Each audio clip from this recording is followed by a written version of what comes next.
Hello, my name is Jean-Luc Jackson. I'm a third-year business student at BCIT. I'm coming at you from my front garden, presenting to you my idea for Nourishing Innovation's competition to increase access to nutritious, sustainable, culturally sensitive food for students from traditionally marginalized communities. So my solution to this problem is to plant microgardens around the BCIT Burnaby campus. Each garden will be designed for the space it occupies and might take the form of a few of these planter beds, some fruit trees, or other edible and useful plants planted directly into the ground. Each garden will contain a mix of plants with a focus on plants native to BC. Student teams will plant and maintain the gardens, and the harvest will be open to anyone and everyone to pick. By using microgardens, we can fit them into existing space on campus and locate the gardens close to where students use the campus. Students will be able to pick what they need when they need it. This is designed to remove any physical barriers that might be restricting access to fresh foods. Students will not have to go out of their way to get these foods and will not face any barriers to their access.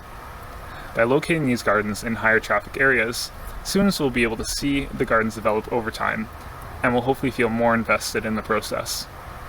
Gardens will be accompanied by a small info sheet or QR code that will give students information about the gardens, such as what's planted, when to harvest, and what can be done with the food after harvest. You can think of this as teaching students how to fish rather than just giving them the fish. Having access to the food is a great start, but you need to know what to do with it for it to be useful. The goal here is to reduce knowledge barriers around fresh food and empower students to explore growing and making their own nutritious, sustainable foods.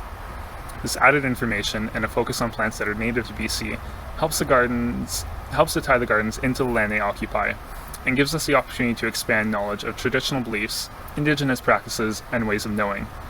We can use the info sheets to dive deeper into a plant's history and its use by the Indigenous peoples.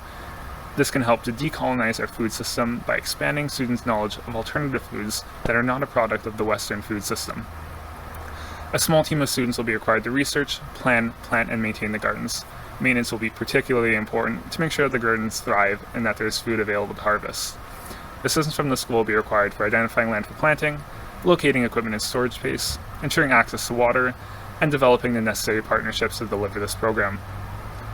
Increasing access to nutritious, sustainable, culturally sensitive food is a challenge, but one that can and should be overcome.